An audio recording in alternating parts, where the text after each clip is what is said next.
Saraswate Deve Gauravani Pracharine Nirvishesha Shunnavadi Pashatyadesh.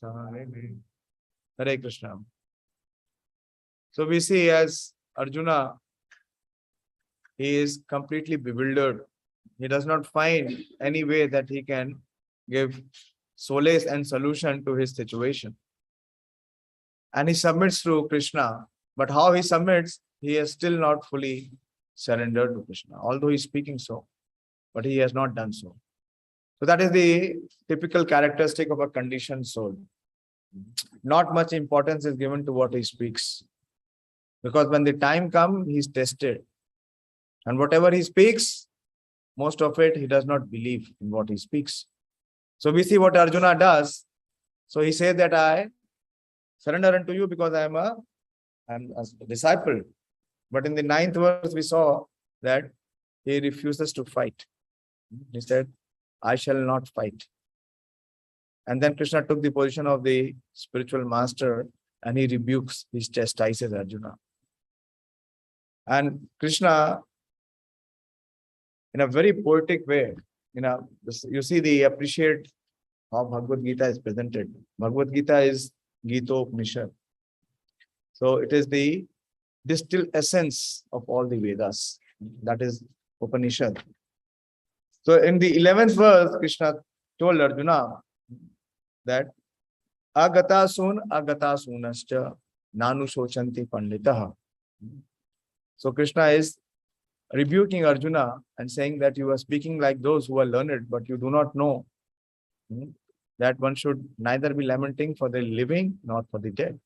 Gatasuna, agatasuna. So this is Upanishad. And here we will stay in the 16th verse.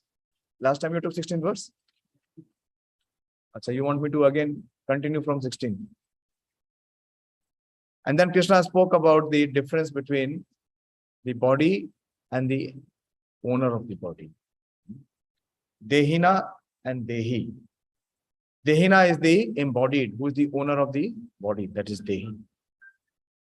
And then Krishna tells that one who is a sober person, one who is a learned person. Dhiras tatra na muhyati. And who is a dhira? Krishna explains in the next 2 verses, which were the 14th and the 15th verse. Yeah, you sit here. Sit here. Please sit here. Hare Krishna. Hare Krishna. So we are discussing from the 2nd chapter. You are coming for the first time? What's your name? Uday. Uday means to rise. So when will that awakening arise in our life? So that is the awakening which is coming from Bhagavad-Gīta. So we are discussing the 2nd chapter. So please hear. Many things will be new for you, but just be patient and hear. So Krishna tells Arjuna that who is a dhira? And Krishna spoke the 13th, 14th and the 15th verse, where he said that one who is not disturbed. Dhir means one who is not disturbed. And adhir means one who is disturbed. By what? Changes. In the material existence, the impermanent things will always change. And the eternal, there is no change. And in the 16th verse, Krishna summarizes that and he gives the principle. He establishes the principle. Very important principle. Because all our decisions in life, the criteria for our decisions, we are still not clear. Is based on whether it is based on permanent or impermanent. So Krishna gives this principle. This is another very beautiful composition how Krishna produces the principle. He says, 16th verse, Na sato vidyate bhavo, na bhavo vidyate satah, ubhyorapi drishto antas, vanyos tattvadarshibhi. So if you will see, few words are being repeated. So it is very poetic, it is Upanishadic way. So Krishna is establishing the truth, the essential truth. He says that na sato vidyate bhavo. He says na asata. Sat means that which is eternal, which is permanent. And asat means that which is not permanent, which is not eternal. That means it is non-existent. It exists for a temporary phase of time, just to disappear. So that which is non-existent, it has no endurance. That is called asat. Just try to hear. And then gradually the understanding can also be developed. And again, to reinforce that, Krishna says, na bhavo vidyate satah. So that which does not have the endurance, that is asat. But that whose existence can never be changed, na bhavo vidyate, that is satah. That is eternal. And who can know this?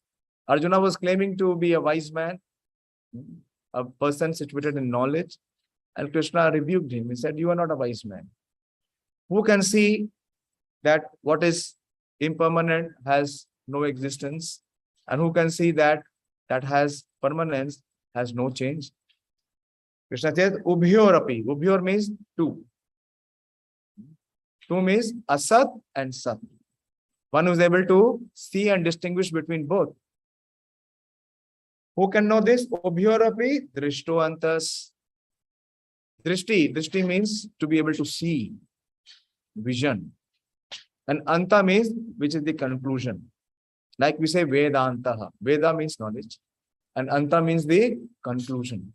Conclusion of the knowledge. Or the climax. So those ubhyorapi drishto antas. Who can see? Tva anyos tattva darshibhi. Those who are the seers of the truth. Tattva. Tattva means the truth.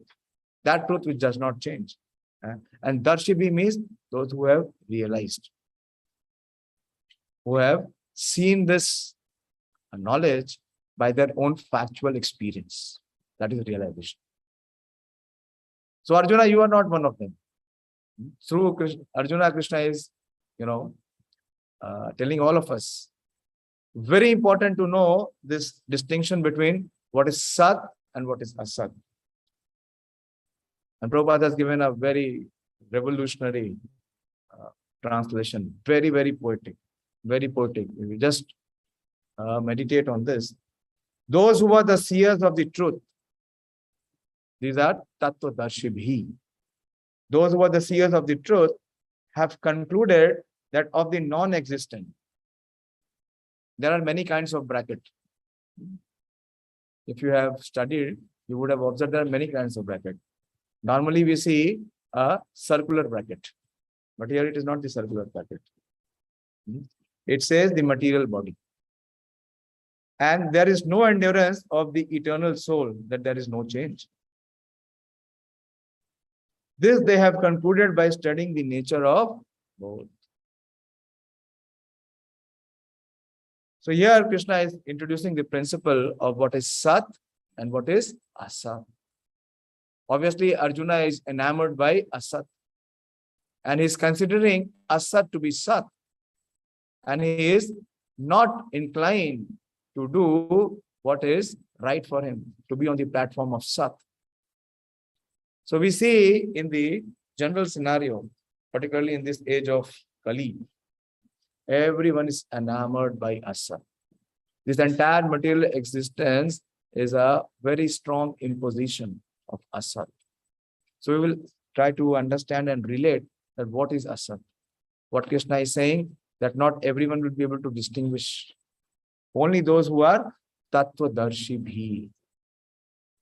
And how to learn this science, how to learn this spiritual science, that is why Krishna says, one has to Tatvidhi paripatena pariprashnena seveya upadeshanti te jnanam jnaninam tattva darshina.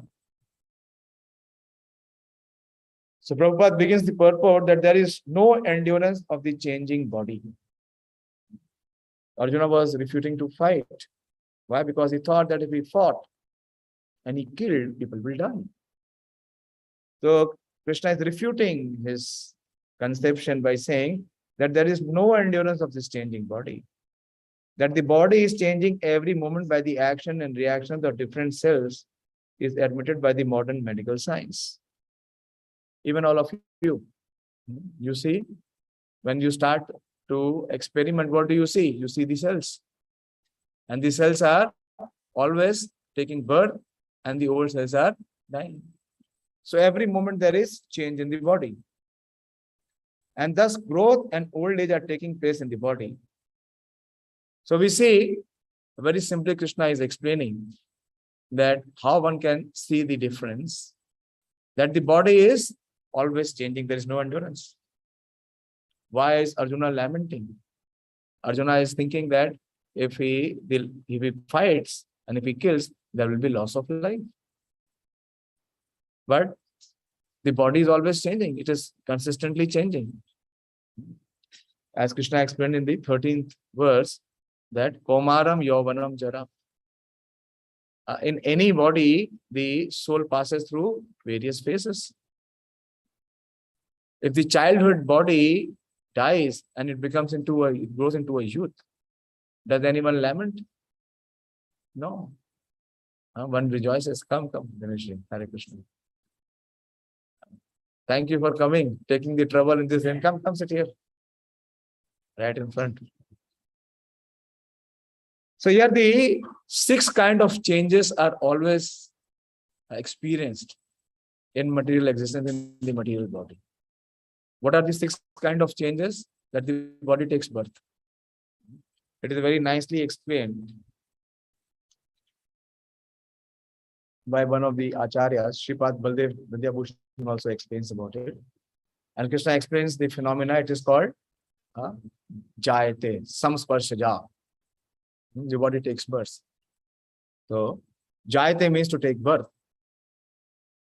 And then the body grows, which is called Vardhate. Vardhan means to grow. Then the third phase is that it maintains itself. Like at the age of 20 or 18, what happens? Your height stops. You cannot go beyond.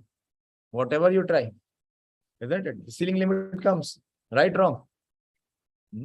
So then it maintains itself. So that is called as Vipranmate. Vipranmate. Then it produces or multiplies. That is how the human race is growing. 1 becomes 2, and from 2 there are further multiplication. One gets married. What is the purpose of marriage? Is to have progeny. So it multiplies. Same with any species of life. So it is called apakshiyate. Then further, there is deterioration. The body becomes old, depleted. It dwindles. It deteriorates. Apakshiyate, and finally it dies. It is vinakshiyate. It gets destroyed. But even if the body is taking birth and it is experiencing the 6 changes, there is the embodied, the master of the body, which is unaffected by the changes of the body. So that Krishna is explaining here. So this body, Krishna is saying, is asat. Why? Because it has no endurance. It is likely to change. It will take birth and finally it will die. But the sat is that which does not experience any change. But the spirit soul exists permanently, remaining the same despite all changes of the body and the mind. That is the difference between matter and spirit. Prabhupada gives another very graphical example. Like so much of rain is there. Where is the rain coming from? Where is the cloud? And where does cloud exist? In the sky. The sky is always there, but the rain is not always there. So the cloud is asat and the sky is sat. Although in the eternal realms, sky is also not asat. But we see from this example that the rains are temporary. It will come and go. But the sky will exist. So similarly, the soul, which is the master of the body, which is the owner of the body, which has been embodied, which has been forced to be encased within the body, it is Sat. But as we see, this entire creation, the Brahma's creation is of nations, 5 kinds of nations. Want to see? So the overwhelming imposition of Asat is so heavy that one cannot come to the realization of understanding of what is Sat. We'll read a little more of Prabhupada's purport and then discuss. By nature, the body is ever changing and the soul is eternal. This conclusion is established by all classes of seers of the truth. How many classes of seers of the truth? At least 3. Brahmeti, Paramatmeti, and Bhagavan. Both impersonalist and the personalist.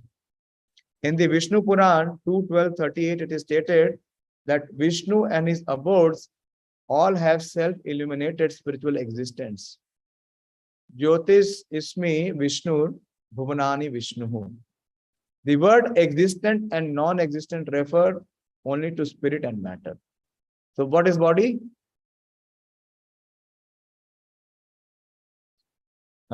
Non-existent.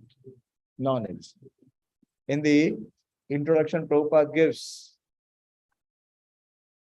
the statement that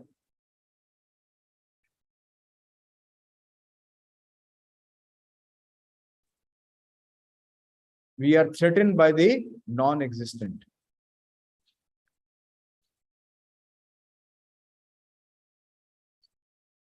Yeah. Actually, we are not meant to be threatened by the non-existence.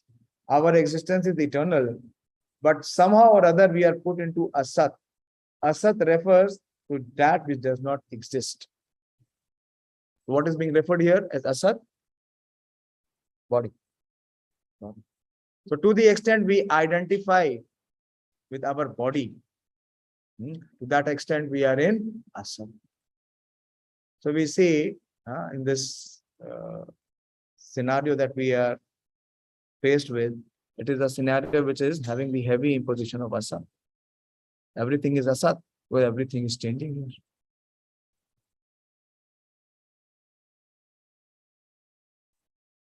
This is the beginning of the instruction of the Lord to the living entities who are bewildered by the influence of ignorance.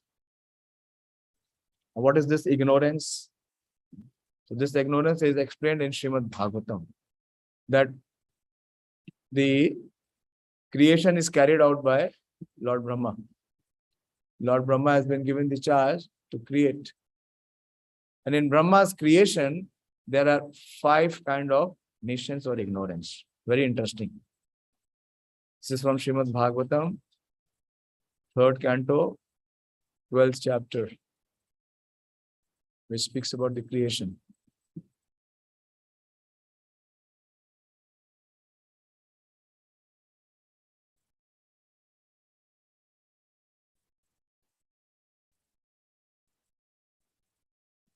It talks about creation of the Kumaras and others. So 3rd canto is the conversation between Maitreya Muni and Vidur. So Maitreya Muni says that, O learned Vidur, so far I have explained to you the glories of the form of Supreme Personality of Godhead in his feature of Kala. Now you can hear from me about the creation by Brahma, the reservoir of Vedic knowledge. And he says, Sasarja agre andha timiratyamisram athatamisram adikrita mahamoham chamoham cha tamascha vrittaya. This is the 2nd verse. It speaks about the 5 kind of ignorance or deception. So Brahma first created the nascent engagement like self-deception. So what is the first? Is Sasarja Agre. Agre means the first. What is the first nation? Is the self-deception. What is the self-deception? The wrong identification of the self, or not having proper understanding of who we are. That is why Sanatana Goswami inquires that who am I? Why? Because he wants to be freed from this ignorance. And because we have this deception of identifying ourselves with the body, so then there is the second ignorance. What is the second ignorance? It is the sense of death. Sense of death. Why? Because for the Sat there is no death. And for Asat there is no endurance. So it is only a sense of death. Why? Because of the self-deception. If the deception is clear, there is nothing like that. That is why Krishna in the last verse, in the 15th verse, he says, So Amritvaya Kalpate is eligible for liberation. He is Amritvaya. Amritvaya means one who faces no death. So this second is the sense of death.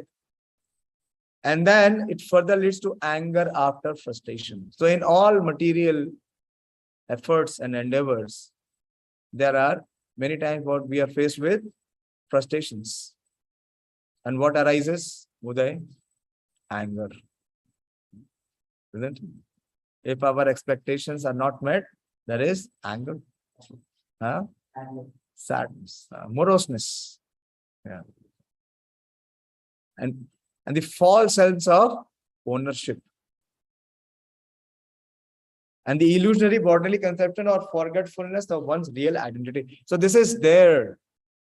This has been created. This entire material creation has been created in such a way that everybody is enamored and he is identifying himself with Asat. And he is not identifying himself with Sat. And such, everyone is faced with frustration. Let me take this purport also. Prabhupada gives many clarity. Are you understanding what I'm trying to explain? So this is default setting. Whoever comes here, he is, faced, he is gifted with this 5 kind of ignorance. It is impossible for anyone to come out of this 5 kind of nations or ignorance on his own. So before the factual creation of the living entities in different varieties of species, the conditions under which the living being in this material world has to live were created by Brahma. Unless the living entity forgets his real identity, it is impossible for him to live in the material condition of life. Therefore, the first condition of material existence is forgetfulness of one's real identity. And by forgetting one's real identity, one is sure to be afraid of death, although a pure living soul is deathless and birthless. This false identification with material nature is the cause of false ownership of things which are offered by the arrangement of superior control. Who is the superior controller? Brahmaji. All material resources are offered to the living entity for his peaceful living and for the discharge of the duties of self-realization in conditioned life. But due to false identification, the conditioned soul becomes entrapped by the sense of false ownership of the property of the Supreme Lord. This is Asat. So this entire world is surcharged with Asat, as I said. Everywhere we are interested in those possessions, in those ownership, which is not having any endurance. We have Asat system of education. Why? You see your textbooks. Are you reading through the same textbook which were taught 20 years back, or they have changed? Dinesh ji? They are changing. Why? Because something better is being presented now. Why there is a need of change? Wait. Society is knowledge is changing. That means what was being taught 20 years back was not perfect. That is why there is a need of change. Yeah. You see the Indian Constitution, how many changes? How many amendments? Indian Constitution, how many amendments? More than 100. More than 100. No, I think it is more than 100. 5. So everything which is created by man, which is man-made, which is coming from the intelligence of man, it is on the platform of Asat. it is bound to change. It cannot have endurance. And everything which is created by the Supreme has no change. The sun, from the very beginning of the creation, is rising from east and setting at west. Has there been any change? No change. No change can happen. So whatever is man-made, based on that, if we are taking decisions, or which is created by human race, it is coming from this 5 kind of nations, from this 5 kind of ignorance. This is what Prabhupada is saying.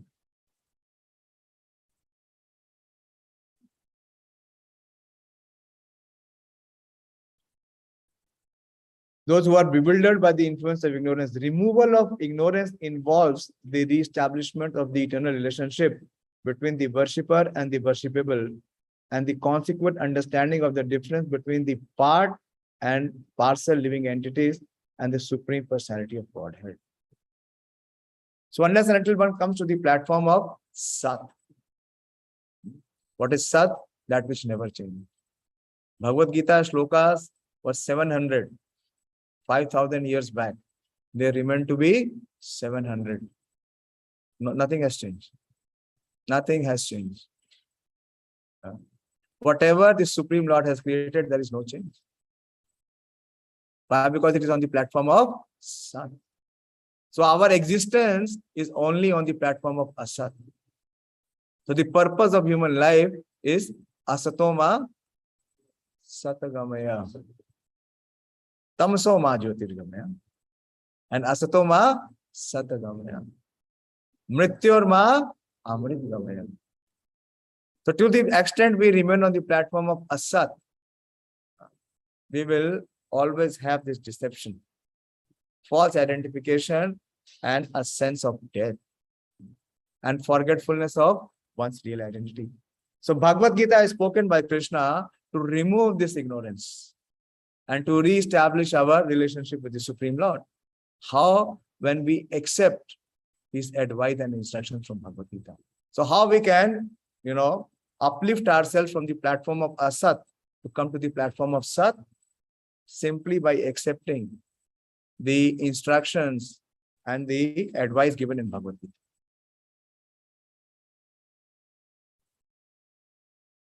One can understand the nature of the Supreme by thoroughly study of oneself. The difference between the oneself and the Supreme Being is understood as the relationship between the part and the whole. So we are the part and parcel. What does part and parcel mean? Any understanding? Prabhupada uses this phrase. What does it mean, part and parcel? Just think over it. Don't jump. Think, what does it mean? It is Achinta Bheda, Abheda Tattva. Inconceivable oneness and difference. Both.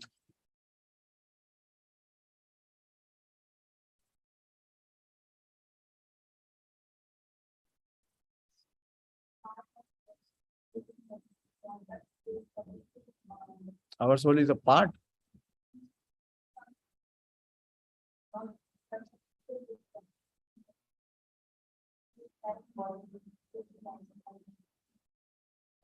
Soul is carrying body.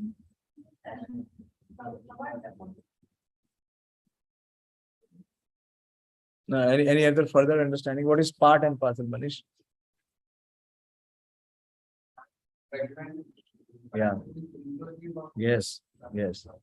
So that is difference and oneness. Part means it is different. But we are Anu and Krishna is Vibhu. We are minuscule and Krishna is infinite. So we are part. We are not complete. He is a complete. We are not, fragmented part. We are separated part. So that otherwise it will make the Supreme cleavable. That is not possible. Krishna will explain that in the further verses. So we are very minuscule and Krishna is complete. And parcel means that we have the same quality. We have the same quality. What is the quality? eternal existence and individuality. So it cannot be same. It is not the same. So Prabhupada is explaining here, one can understand the nature of the Supreme by thorough study of oneself. The difference between oneself and the Supreme being understood as the relationship between the part and the whole. In the Vedanta Sutra as well as in the Srimad Bhagavatam, the Supreme has been accepted as the origin of all emanations. There are many verses. Which is the prominent verse? Let others. That he is the cause of all causes. He is the source of all emanations. And that is also there. But Prabhupada is quoting, that is from Brahma Samhita. Prabhupada is quoting in Srimad Bhagavatam, the Vedanta Sutra. In Bhagavad-Gīta also Krishna speaks. Which verse? I'm referring to Bhagavad-Gīta. Are you with me? So we are trying to understand that how we are enamored by the asat, the existence of non-ignorance. Why we experience unhappiness? Because to the extent we identify ourselves with temporary, to that extent, this frustration and anger will remain in our existence. One cannot experience neither peace nor happiness. Ashantasya kuto sukham. So through Arjuna, Krishna is giving us this understanding that you are Sat. So do not connect yourself with Asat, which is ever changing.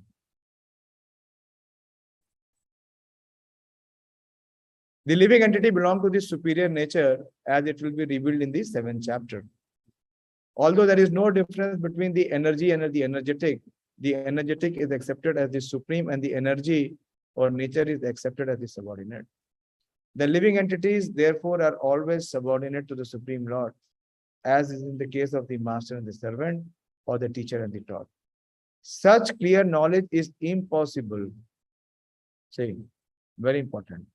Such clear knowledge is impossible to understand under the spell of ignorance. And everyone has this 5 kinds of ignorance.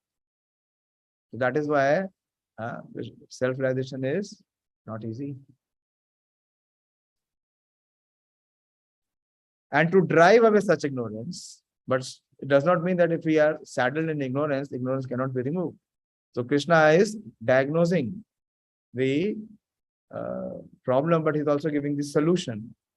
And to drive away such ignorance, the Lord teaches the Bhagavad-Gīta for the enlightenment of all living entities for all time. So unless and until one studies Bhagavad-Gīta, there is no possibility of coming out of the ignorance. It cannot, astoma satagamaya.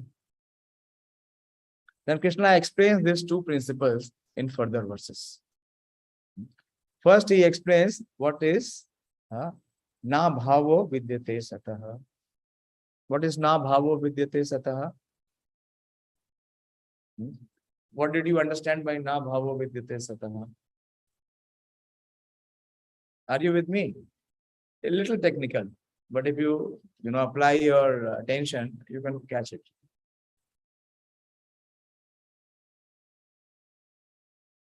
Krishna gave 2 principles. First he says, na sato vidyate bhavo. That which is the eternal, that there is no change. And what does it mean? Na bhavo vidyate sataha. He explains, okay, here. Just here from the 17th verse will become clear. So that which is Sat, that which is eternal, it has no change.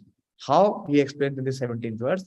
Avinashi tu tad vidhi yena sarvam idam tatam vinashanam vinasham avyayasyasya na kashchit kartum arhati. Avinashi. Avinashi means that which cannot be destroyed. To tat vidhi. Vidhi means to know. Vidhi also means the process. Yena sarvam idam tatam. That which is imperishable and that which is spread throughout the body. But however, vinashanam avyayasyasya. So that which pervades the entire body. What pervades the entire body is the soul, the consciousness. You should know to be imperishable. Vinasham avyayasyasya. No one can destroy it. No one is able to destroy that imperishable soul. So this is na bhavo vidyate satah. That is that which is sat. It can never be destroyed. What is that? That is soul proper. This verse more clearly explains the real nature of the soul, which is spread all over the body. What is the difference between dead and living? If a dead body, you go and pinch him, what is the reaction? No reaction. Why? Because the consciousness is not there. Why? Because the soul has left. He is not conscious. But if a person who is sleeping, you go and pinch him, he will jump out of the bed and maybe he'll show anger. Then why did we disturb his sleep? So this verse more clearly explains the real nature of the soul, which is spread all over the body. Anyone can understand what is spread all over the body. It is consciousness. Everyone is conscious of the pains and pleasures of the body in part or as a whole. So we are all conscious of the pain and pleasure we have in our own body. But apart from our own body, for others, we are not aware. Are we aware? No.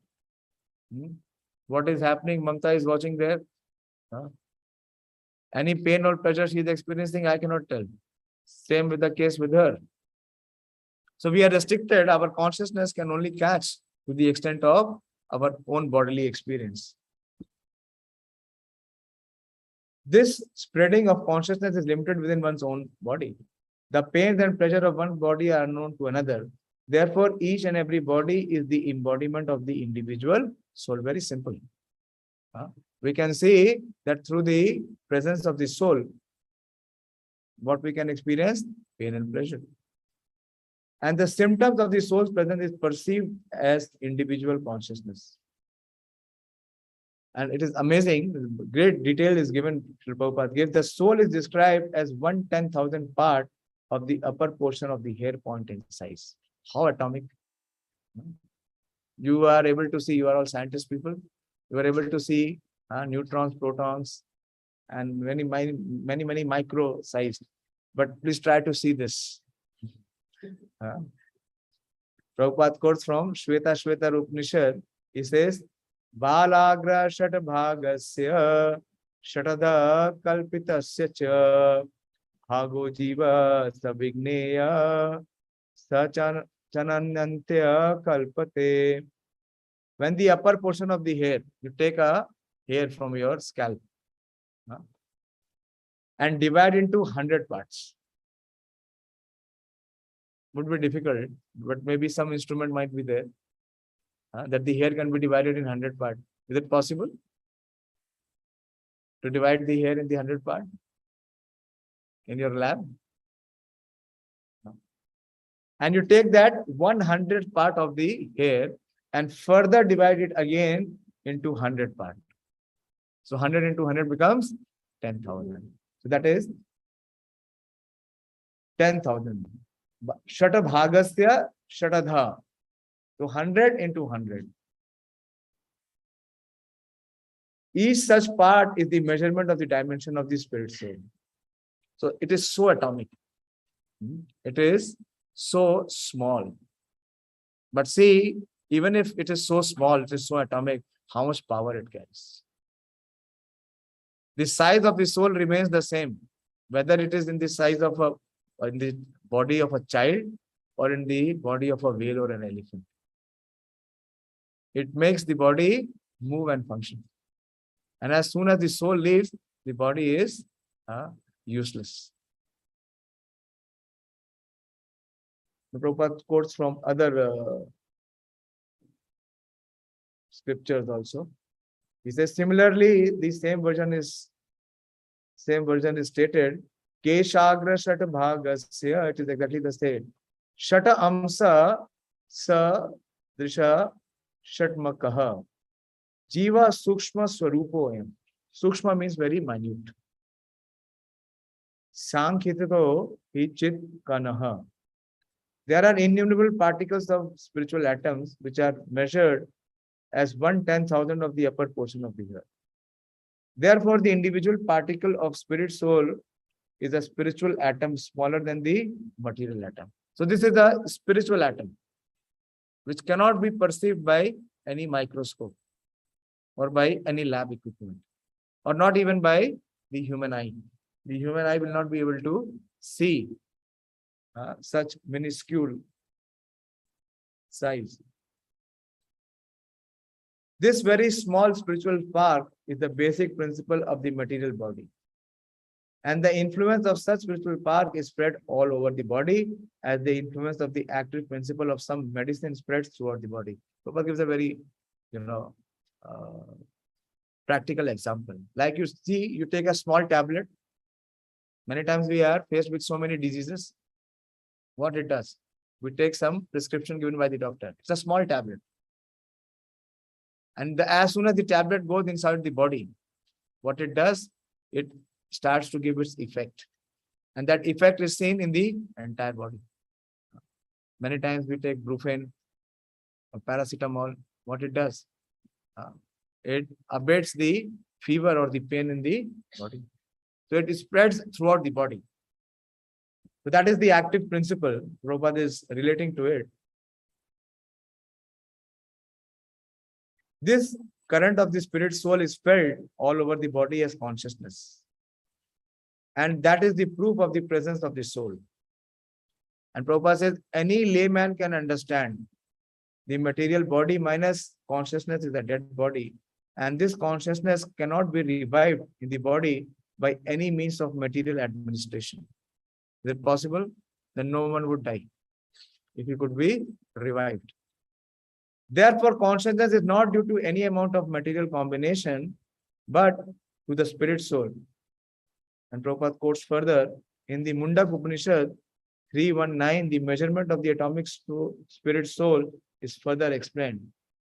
Esho anur atma chetaso vidit veyo yasmin prana panchada samviveshaha pranes chittam sarvamotam prajanam yasmin vishuddhe vibhati esha atma. The soul is atomic in size and can be perceived by perfect intelligence. We have to find out what is perfect intelligence. What is perfect intelligence?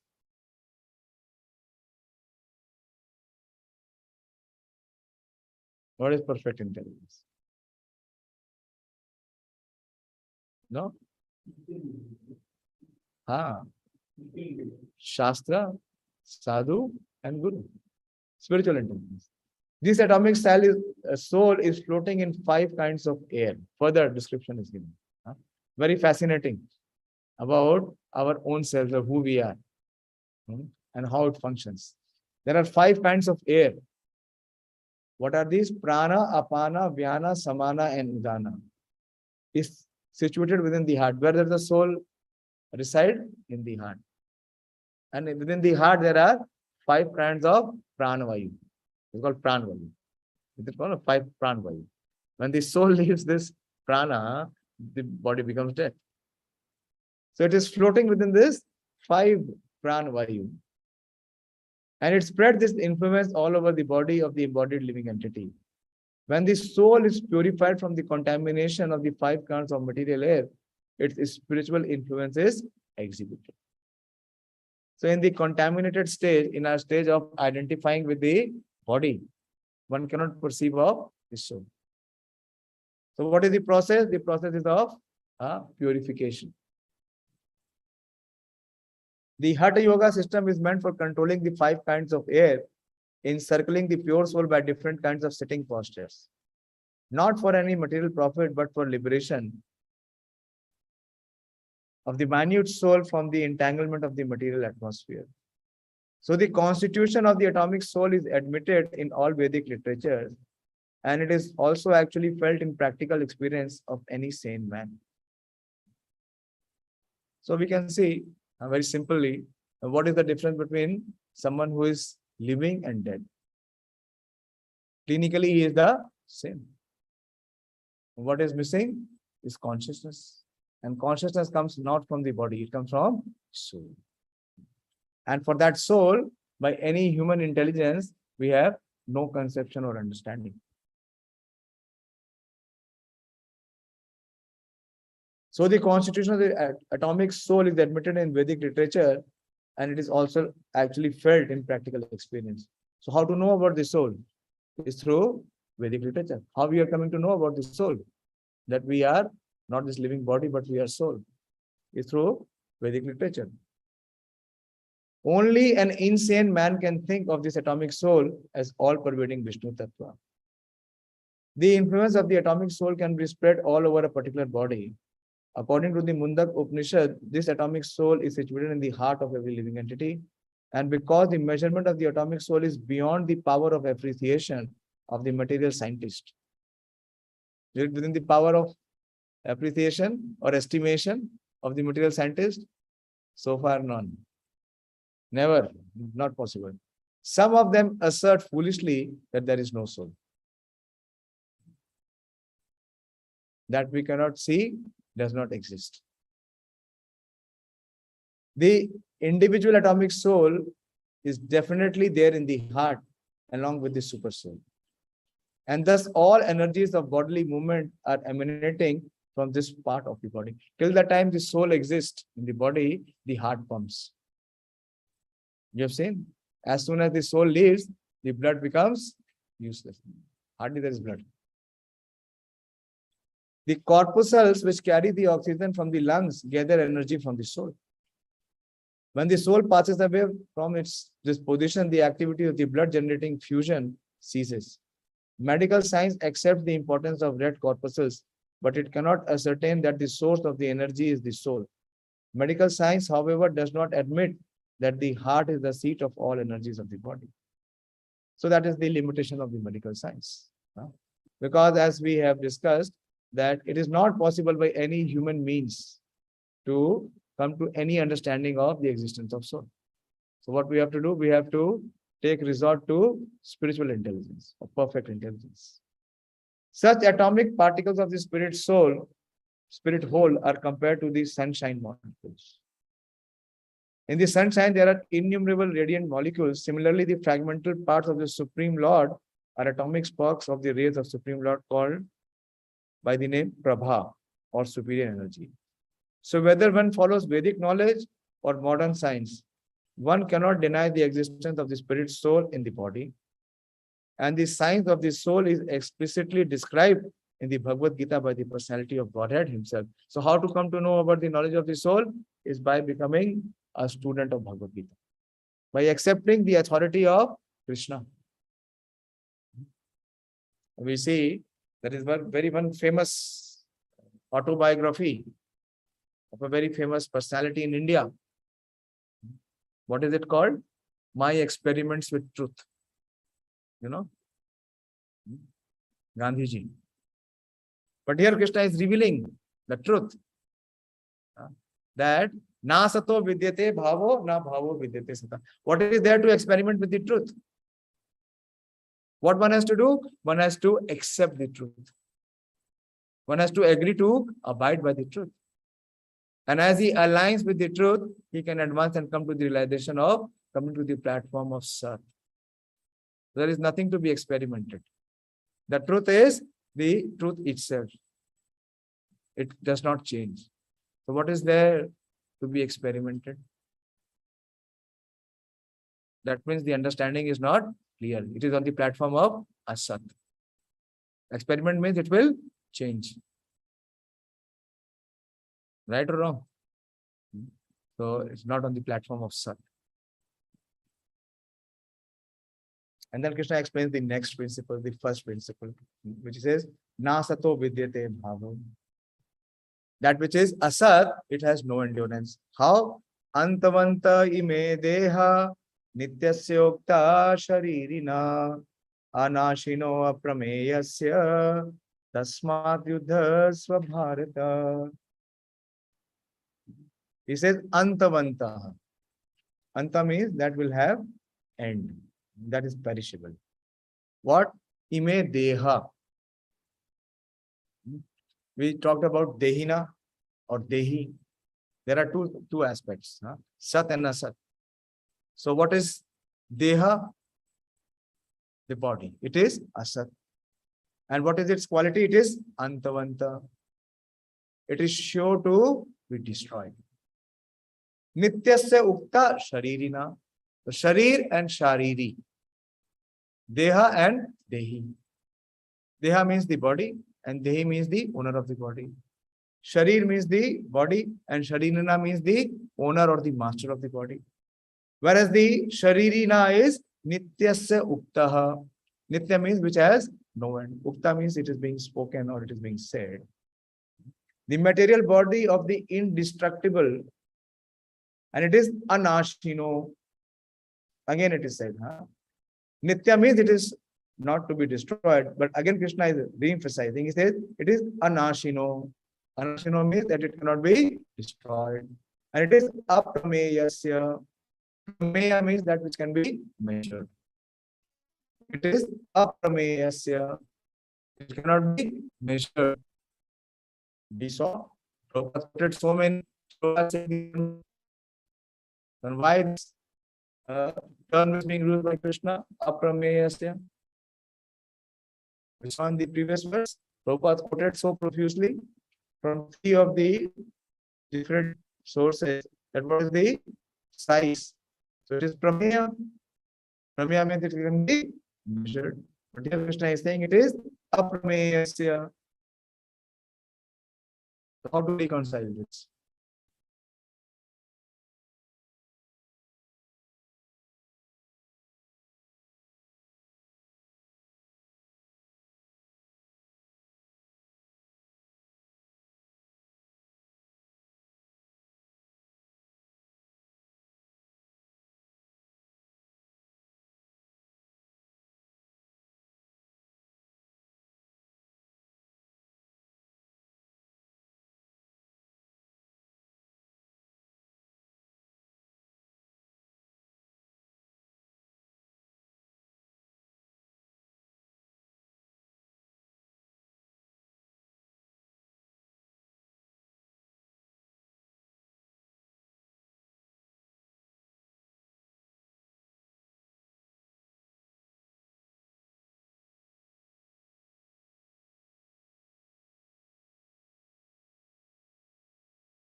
Body cannot be endured.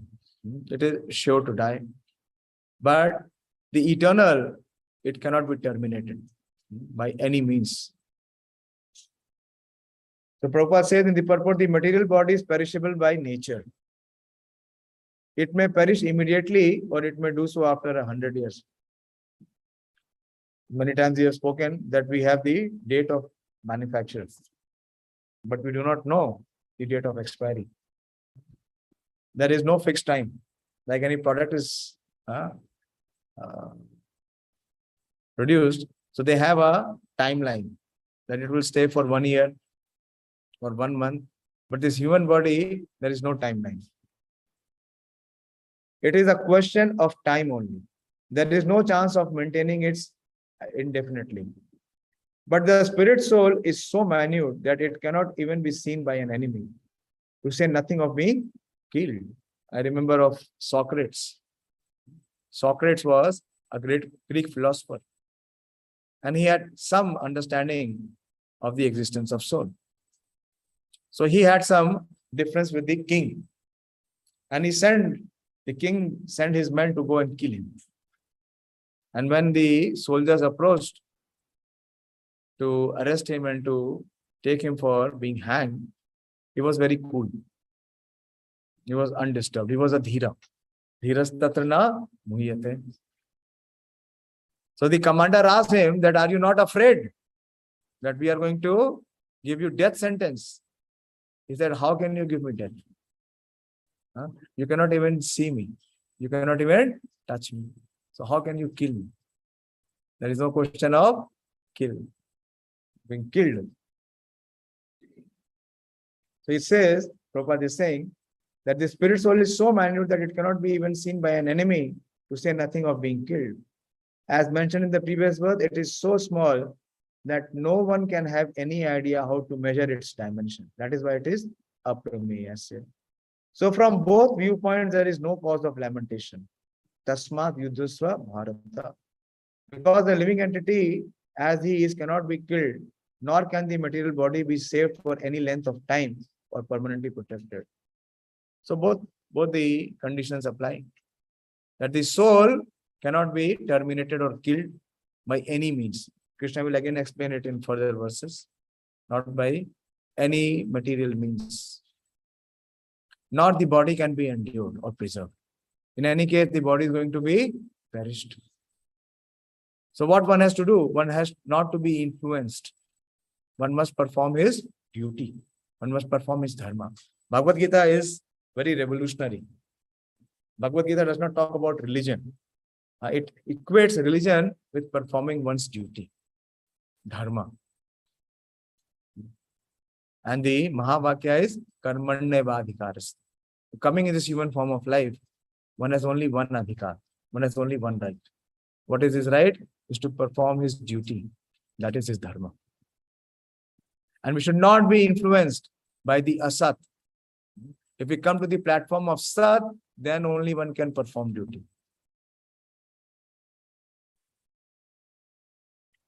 So from both viewpoints, there is no cause of lamentation, because the living entity as he is cannot be killed, nor can the material body be saved from any length of time or permanently protected. The minute particle of the spirit, the whole spirit, acquires the material body according to his birth. And therefore, observance of religious principles should be utilized. And how we are receiving this body? What determines, what is the criteria of what kind of body we will get? According to our work. So according to our duty we have performed. If we have performed well, we will get a divine body, a good body, a demigod body, or a human body at least. And if we have not performed our duty, then what we will get? We will get the lower species of body. The bodies which will give us more suffering and pain. So it is being said here, Prabhupada is saying, the minute particle of the whole spirit acquires this body, material body, according to his work. And therefore, observance of religious principles should be utilized. In the Vedanta Sutra, the living entity is qualified as light because he is the part and parcel of the supreme light. As sunlight maintains the entire universe, so the light of the soul maintains the material body. As soon as the spirit soul is out of this material body, the body begins to decompose. We have seen. Husband and wife may claim that they cannot live without each other. But what happens if one passes away? The wife cannot stay in the house unless and until the body is sent to the cremation ground. Right or wrong? So all of it is tested. As soon as the spirit soul is out of the material body, the body begins to decompose. Therefore, the spirit soul which maintains the body itself is unimportant. Arjuna was advised to fight and not sacrifice the cause of religion for material bodily considerations. Then Krishna gives another principle. I'll take till 20. Yeah. And in the next time, we'll try to finish. And we'll speed up because it is taking much time. Then Krishna gives another principle. He says, that even if you consider that there is no difference between body and soul, like most of us do not understand the difference between body and soul. So he says that ya enam veti hantaram yashtenam manyate hatam ubhavto na vijanito nayam hanti na hanyate. Ya enam veti hantaram. Veti means to know. Neither he who thinks that the living entity is the slayer, nor he who thinks it is slain is in knowledge. One who thinks that the living entity can be slain, or one who thinks that he can slain, both are not in knowledge. For the self slays not, nor is slain. Again, Prabhupada's very poetic translation. Try to understand this. When the embodied living entity is hurt by a fatal weapon, it is to be known that the living entity within the body is not killed. What it does? It leaves the present body to take some other body.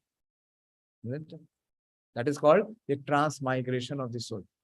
The soul transmigrates. How to understand this? As we are experiencing in this present body. Still the soul is transmigrating. How? Because we were having a childhood body. Is that body there? No, we have a youth body.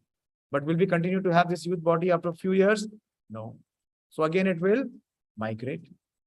The body is constantly changing. Similarly, at the time of death, the soul leaves this body and it takes a new body. So one who is situated in knowledge, dhirastatana muyati, he is not bewildered.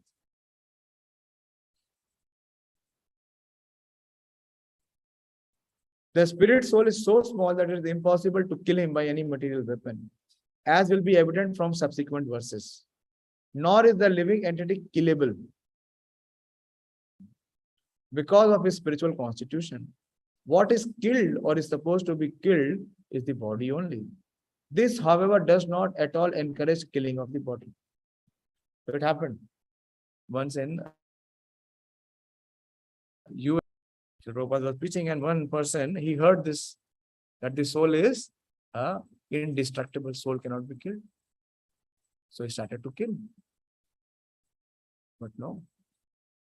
The soul has been given a body, particular body, to be able to enjoy or suffer this quota of karma. And can we create any body? Not possible for us to create body. So we have no right to kill the body. There is the law of karma which is applicable and it is punishable.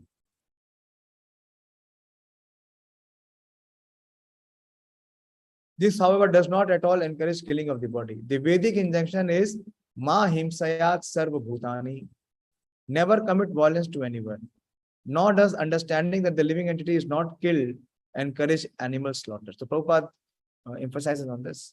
So every living entity is passing through different various species of life.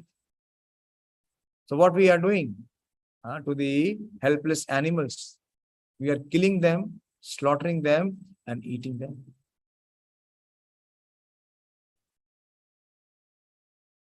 Killing the body of anyone without the authority is abominable and is punishable by the law of the state as well as by the law of the Lord. Arjuna, however, is being engaged in killing for the principle of religion and not whimsically. But why was Arjuna being asked to kill, to fight? Because Krishna wanted to establish the dharma of Sat, the eternal principles of religion. And then he concludes to what he has spoken in this 20th verse.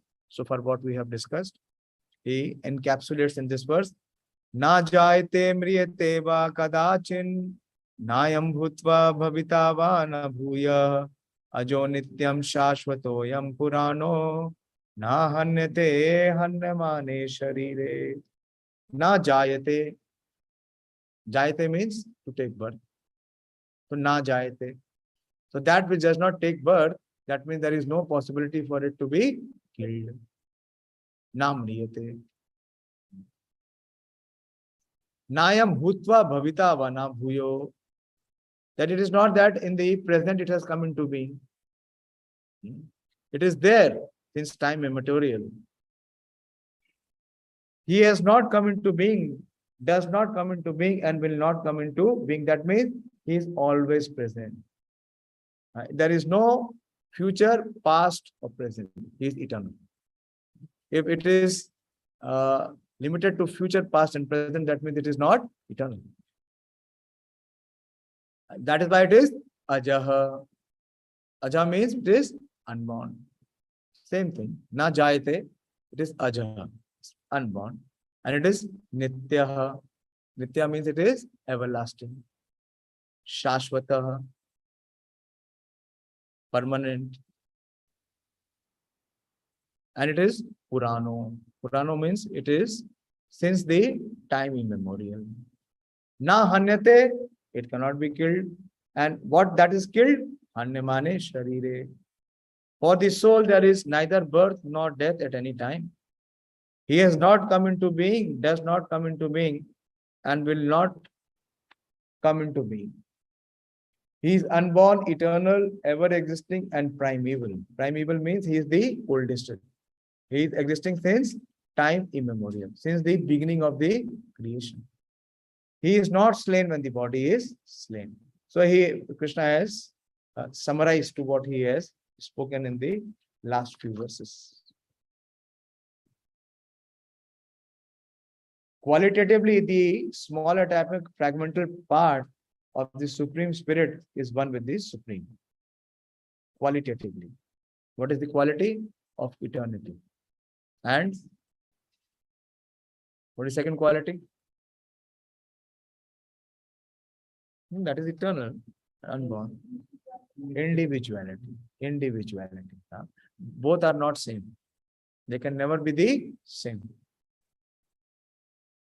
He undergoes no changes like the body. Sometimes the soul is called the steady or kutastha.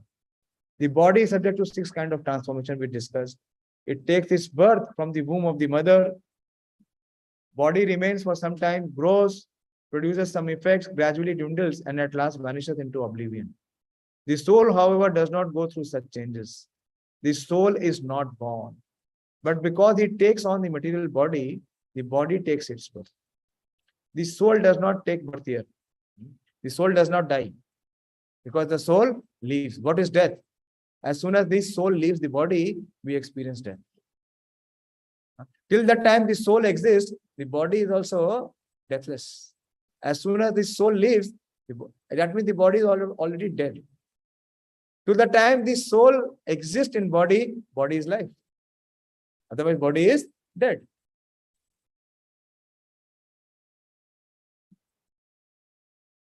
And because the soul has no birth, and therefore he has no past, present, or future. He is eternal, ever-existing, and primeval. That is, there is no trace of his history of his coming into being. Under the impression of the body, we are seeking the history of birth, etc. of the soul. The soul does not at any time become old as the body does. Once it happened in our founder Acharya Srila Prabhupada's life, when Prabhupada was in the last stage of his Prakat Leela, one of his disciples, he wrote a very, very overwhelming response to Prabhupada. He said that, Prabhupada, I am praying to the Supreme Lord to exchange my youth, that I want to give up voluntarily my youth body to you and accept your old body, so that you can preach Krishna consciousness for more long time. When Prabhupada heard this, he laughed. And he said, I do not have any old body. My age is the same as your age. The soul is eternal. That realization Prabhupada had. So that is why at the age of 70, he could travel to the West and preach Krishna consciousness. He was never ever impeded or obstructed by his body. Why? Because he had the realization he is not this body.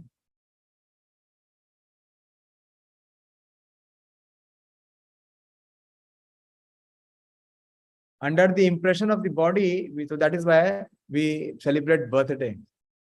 It is a clear mark of complete ignorance. Why? Because the soul does not take birth. So that means what we are doing? we are misidentifying. We are forcing ourselves to accept that we are not soul. Now we are on the platform of asat, complete asat. Under the impression of the body, we seek the history of birth. From here it came. The soul does not at any time become old as the body does. The so-called old man, therefore, feels himself to be in the same spirit as in his childhood or youth. That is why if someone comes and tells you, "आप तो बहुत बुढ़े हो गए हो, या आप बहुत change हो गए." As soon as the person comes and says that you have changed a lot, what do we say? What do we say? No, I am the same. Huh? Body has changed. No, but that is it. People come and say, "No, you have changed a lot." So what do we say? No, I am the same. मैं तो वही हूँ. I am the same. The changes of the body do not affect the soul. The soul does not deteriorate like a tree, nor anything material. The soul has no byproduct either. The byproduct is of the body. Namely, children are also different individual souls. And owing to the body, they appear as children to a particular man. The body develops because of the soul's presence, but the soul has neither offshoots nor change. Therefore, the soul is free from the 6 changes of the body. In the Katha Upanishad 1-18, we find a similar passage which reads, Na jayate mriyate va vipaschana, nayam kutaschin na babhuva kaschit, ajo nitya shashvato ayam purano, na hanyate hanyamane sharire. So there are these. So how do we know about this soul? It's only through the Vedic wisdom. By human effort, we have no understanding or no realization of or experience of the soul. The meaning and purport of this verse is the same as in the Bhagavad-Gīta. But here in this verse, there is one special word, vipaschitaha, which means learned or with knowledge. So who can understand this? One who is situated in transcendental knowledge. The soul is full of knowledge or always full with consciousness. Therefore, consciousness is a symptom of soul. Even if one does not find the soul within the heart where he is situated, he can still understand the presence of soul simply by the presence of consciousness. Sometimes we do not find this, and Prabhupada gives another very practical analogy. That sometimes we do not find the sun in the sky going to clouds. Like today, did you see the sun? No. But does that mean that the sun did not appear? Sun appeared. If you will travel, if you go to a certain degree of height, where this is beyond the clouds, you can see the sun shining. Many times we have seen that. If you travel by flight also, you can see that.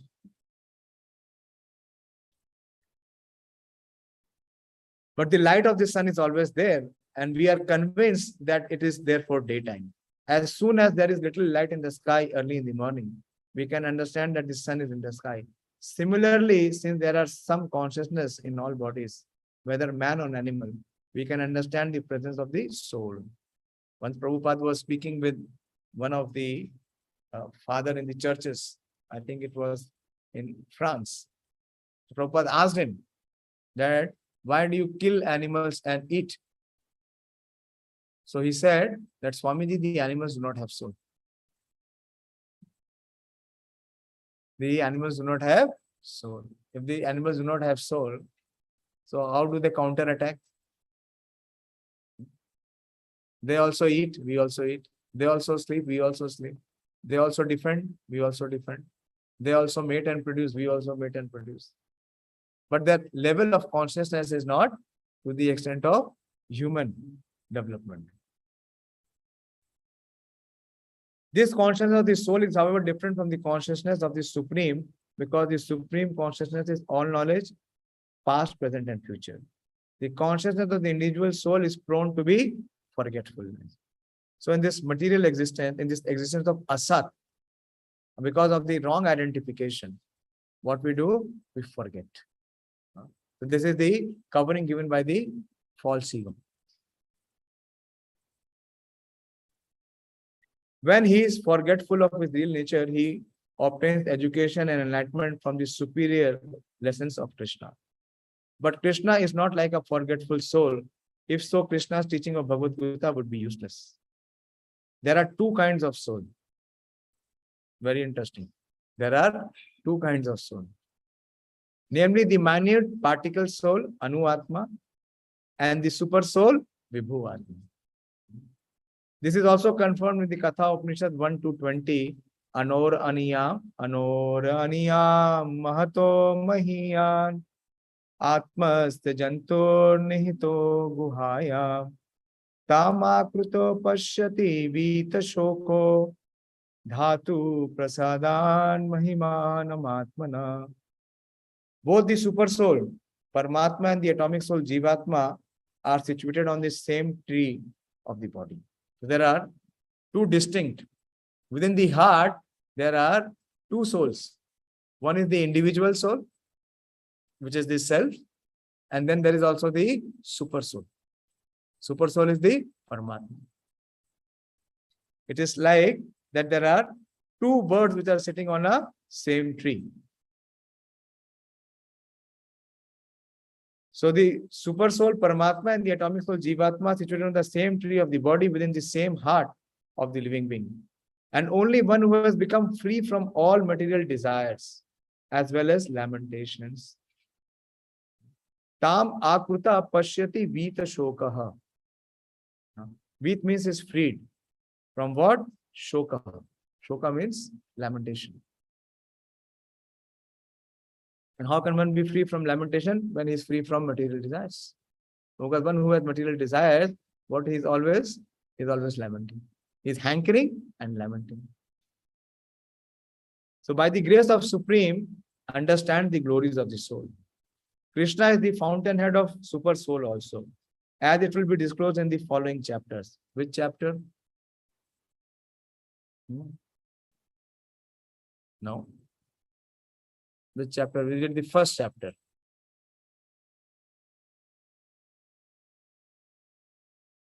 Purushottam Yoga. Pratita Purushottama, who is even beyond the super soul. 15th chapter. Purushottam Yoga. Krishna is the fountainhead of the super soul also, as it will be disclosed in the following chapters. And Arjuna is the atomic soul, forgetful of his nature. Therefore, he requires to be enlightened by Krishna or by his bona fide representative, the spiritual master. So, this knowledge of soul is only possible through superior intelligence, through the spiritual intelligence. By any material means, one cannot have any understanding of the subject matter of soul. And because this subject matter is not understood, is not experienced, we do not accept that we are soul. We always misidentify ourselves with body. And we are faced with so many challenges, so many suffering, so many difficulties. And because of wrong identification, one does not perform his duty or dharma. So Krishna is very much, motivating and inspiring us to uplift ourselves from the platform of asat, which is the bodily conception. And another big asat is there in our existence that is always changing. What is that? Is our mind. Either we are at the sensual level or we are at the mental level. So to the extent we identify at these two levels, we remain on the platform of asat. And those who are on the platform of asat cannot have any endurance, cannot experience any peace or happiness. So Krishna is very kindly, he is educating, enlightening through Arjuna, all of us, to uplift ourselves from the platform of asat to come to the platform of sat. It is just 8 minutes to 9. I will stop here. Any question or discussion? Or this knowledge remains within the book of Bhagavad-Gīta?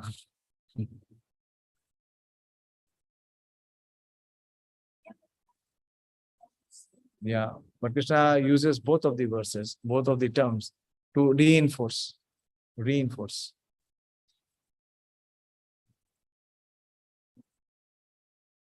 Yeah, it is in verse 3rd canto, 12th chapter and 5th, second verse. This is Brahma's creation. Brahmaji has created this material world, which is filled with this 5 kind of nations.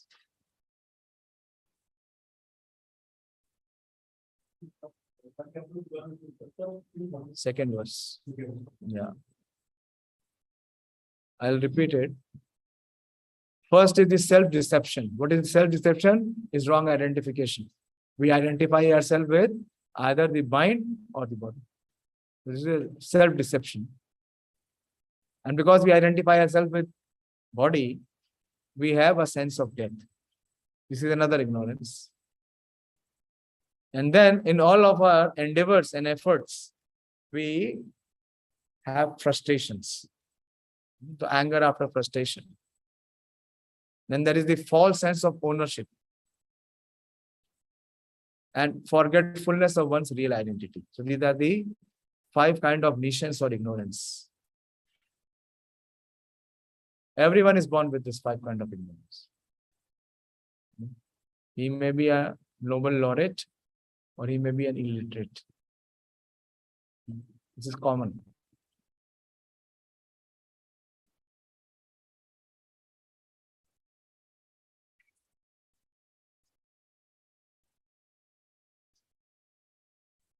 But we should be very happy that through this knowledge of Bhagavad-Gīta, we have come to at least theoretically know that we are deathless. That there is no question of death.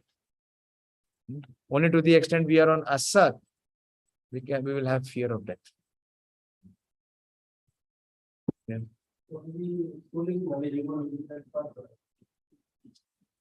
Soul is knowledgeable when one comes to the platform of soul. But we are at the platform of ignorance. Why? Because we are identifying ourselves and acting at the level of body, mind, and senses. So when the soul, when the elevation comes through knowledge, he comes to the platform of soul. So ignorance is removed. To the extent one is in bodily conception, he is in ignorance.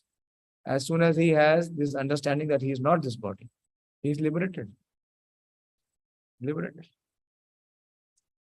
He is in knowledge.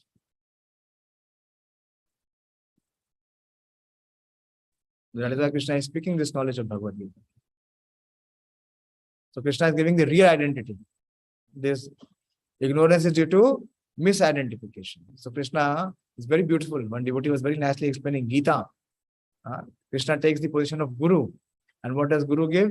Guru gives the real identity. Krishna is giving the real identity, the eternal identity. So similarly, what Guru does? Guru engages the disciple in devotional service, so that he can come to this realization that he is not what he is thinking or he is expecting. And how this realization can come? When he performs duties, when he performs his dharma. Otherwise, realization will never come. So those who perform duty, so Krishna will speak that is the section of Buddhi Yoga. This is only theoretical knowledge. So the Jñānis have the theoretical knowledge. They consider themselves that they are not the bodies, they are spirit soul. So they don't want to engage in karma. Why? Because karma brings bondage. But they cannot be liberated. They cannot have realization.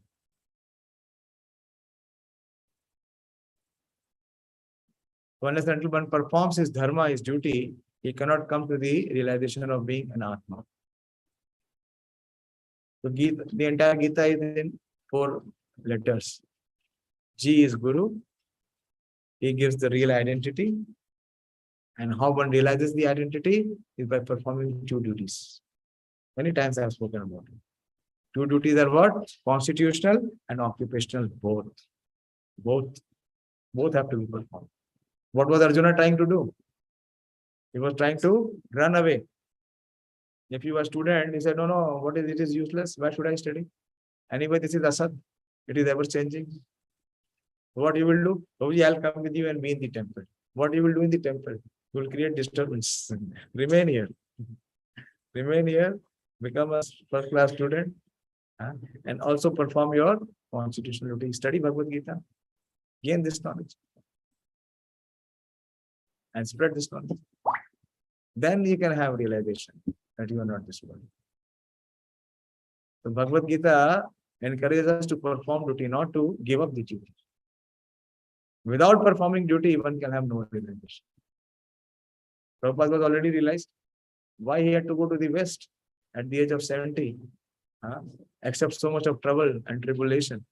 Why? Because that was the instruction he had to follow. Similarly, if we do not apply the principles, if we do not practice the process, if we do not practice the path, we do not perform devotional service, there will be zero realization. No realizations. The duty is must. The dharma of the living entity is to perform his duty. There is only one adhikar. Only one adhikar is to perform one's duty. Karmanne va adhikar. And Krishna says, Ma palishu kada, and it will come. It will come. Then Krishna will summarize that.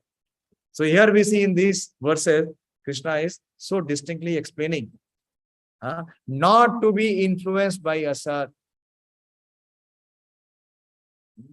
not to be attached to asat.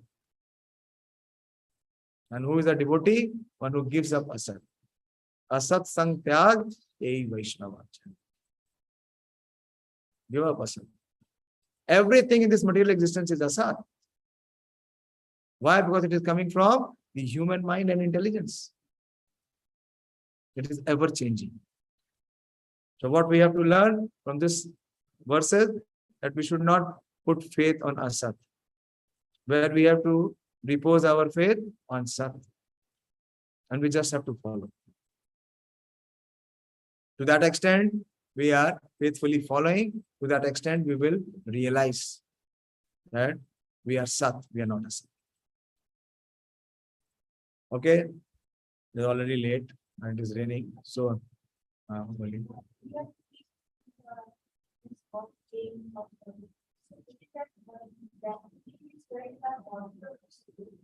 it is felt by our, see, the soul experiences pain and pleasures, but it is not through the faculty of soul. We are experiencing it through the mind.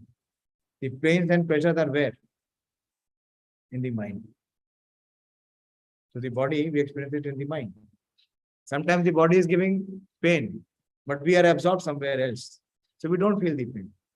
So where it is being experienced? In the mind. That is why Krishna says, Shita, Ushna, Sukha, Dukkhada. From gross to subtle. Shita and Ushna is experienced by what? By body. Body experiences cold and heat. But Sukha and Dukkha is not experienced by body. It is experienced by the mind. And Man Apman is experienced by ego. It is even more subtle. More subtle. Okay. Thank you very much. So we will continue next Saturday. Very important. Most important instruction of Krishna is not to remain on the asat platform. Not to attach ourselves with the asat platform. Because on the platform of asat, there will be constant change, and change will mean suffering. Suffering for the soul. Thank you very much. Srimad Bhagavad-Gīta. Any announcement to be made? Okay, yes, from tomorrow we have Kartik, the month, very auspicious month of Kartik. I'm sure most of you know. And in this auspicious month of Kartik, we should give more focus and attention to our spiritual practice. I will speak about it tomorrow, those who want to join. We will discuss between 8 to 9. But from tomorrow, every one of us should take a vow. We should be determined to enhance and advance in the practice of devotional. So all of us can take. The most important is that we should chant 16 rounds. Try to come to the platform of chanting 16 rounds and every day reading Bhagavad-Gīta. And of course, offering lamp to Yashoda Damodar.